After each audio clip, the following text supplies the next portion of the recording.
میں بڑے درد سے کہتا ہوں ہمارے گھروں میں سیاست چلتی ہے، بچے میری مٹھی میں رہیں، سسرال والے میری مٹھی میں رہیں، محلے والے میری مٹھی میں رہیں، برادری والے میری کوئی نہیں رہتے میاں یہ مٹھی چھٹی میں، کوئی نہیں رہتے۔ مجھے ایک بزرگ کہنے لگے 5 بچے ہیں ایک بھی نہیں سنتے، تو میں نے کہا بابا جی اتنی مجبوری کیا ہے بچوں کو سنانے کی؟ آپ نے جو سنانا ہے رب کو سنائیں، جتنی دیر ان پر دھیان کرنا ہے اتنے نفل بڑھا دیں، ان کو موج کرنے دیں۔ آپ کتنا کو انہیں قائل کریں گے اور کتنا کو مائل کریں گے، یہ تو اسی طرح کا سلسلہ ہے۔ جتنی سیاست ہم لڑاتے ہیں نا لوگوں کو سیٹ کرنے میں، اگر اس سے آدھا وقت بھی اپنے رب کو راضی کرنے میں لگائیں نا تو رب راضی ہو جائے تو لوگوں کے دلوں میں محبت پیدا فرما دیا کرتا ہے۔ نظریاتی بنے، توجہ اتنی بندوں پہ توجہ کرنا، اتنی سیاست کرنا، اپنے آپ کو ہر وقت لوگوں میں گڈ بک میں، کوئی ضروری ہے کہ سارے لوگ ہمیں اچھا ہی کہیں؟ کوئی ضروری ہے؟ کوئی ضروری نہیں۔ کوئی ضروری ہے کہ ہر وقت آپ یہی کہیں کہ ہر کونے سے میری تعریف ہی اٹھے؟ کوئی ضروری نہیں میرے بھائی۔ نظریاتی ہو جائیں، توجہ اللہ رسول کی جانب، توجہ اللہ والوں کی جانب۔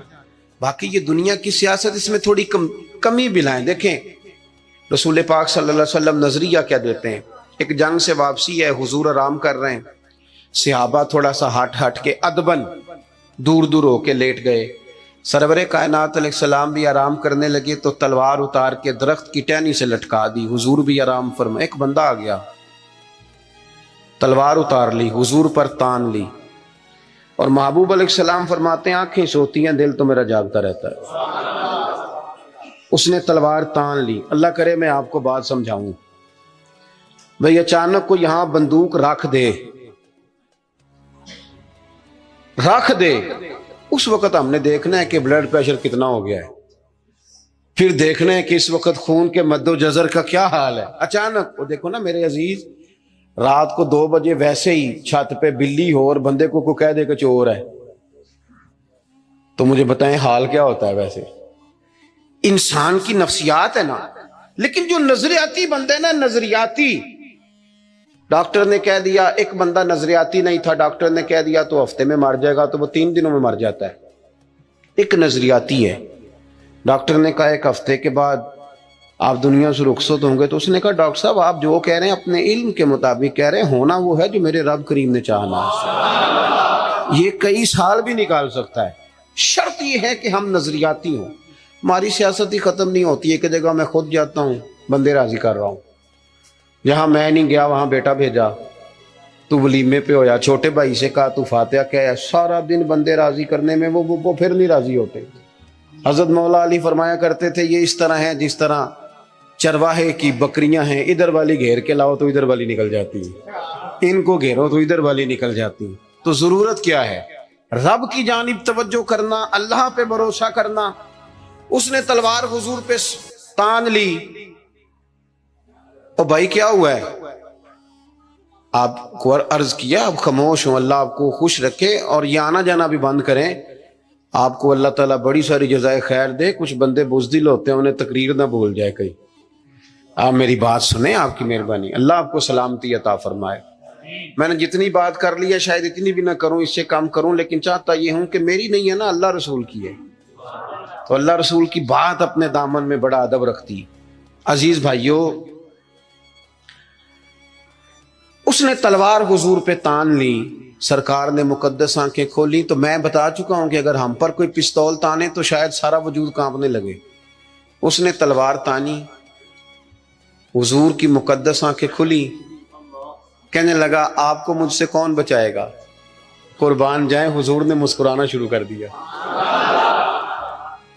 زندگی نظریاتی بن جاؤ، زندگی ہنس کے گزر جائے گی ساری، لیکن اگر نظریاتی نہیں ہونا تو پھر تو بھائی کاروبار پہ نقصان پہ بھی ہارٹ اٹیک ہو جاتا ہے۔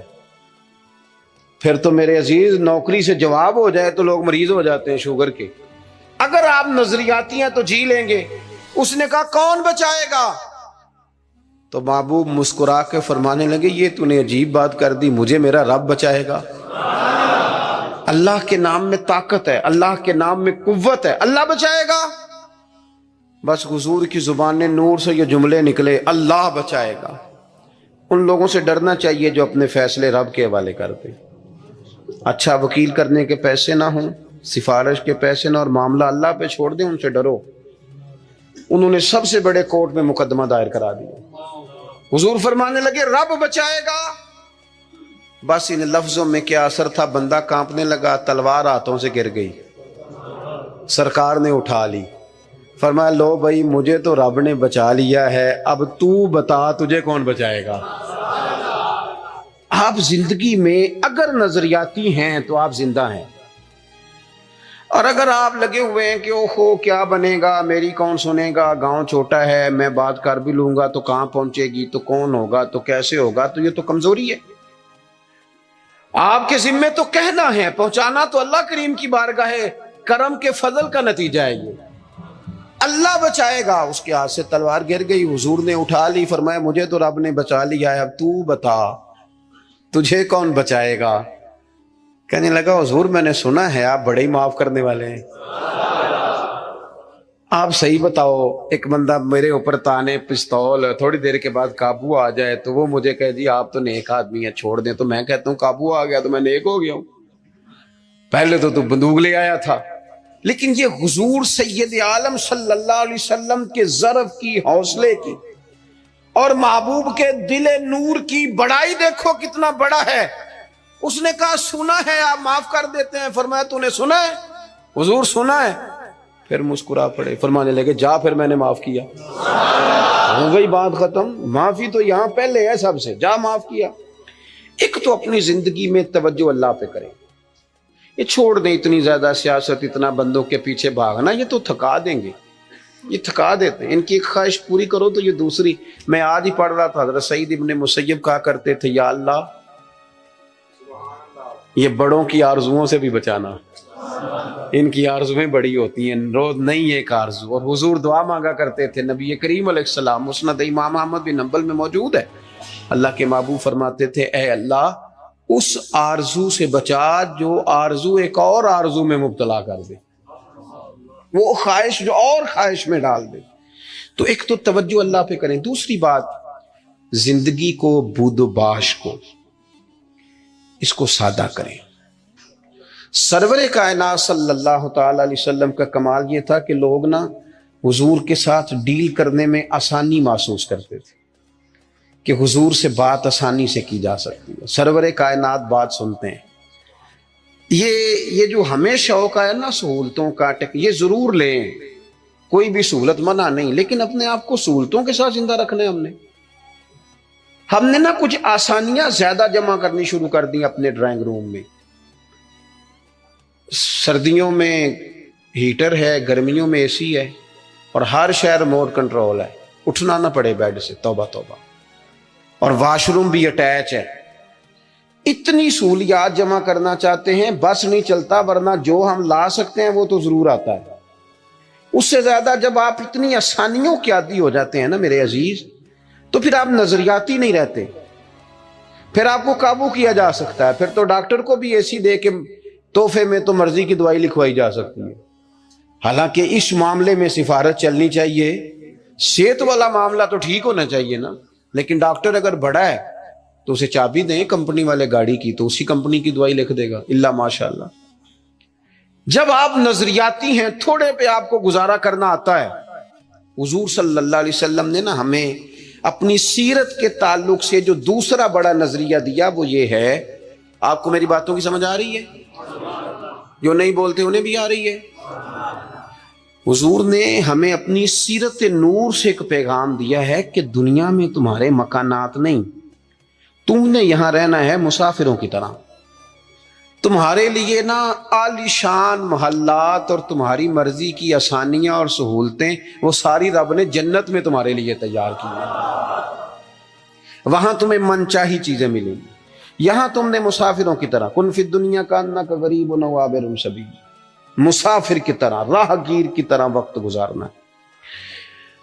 آپ نے کبھی دیکھا ہے کہ بس اسٹاپ پہ جہاں بندے کھڑے ہو کہ بس کا انتظار کرتے ہیں، وہاں کبھی کسی بندے نے جگہ خرید لی ہو کہ یہاں اکثر کھڑے ہونا پڑتا ہے تو چلو جگہ تھوڑی خرید لیتے ہیں، خریدتا ہے کیوں؟ اسے پتا ہے کہ بس آئی تو میں نے چلے جانا ہے۔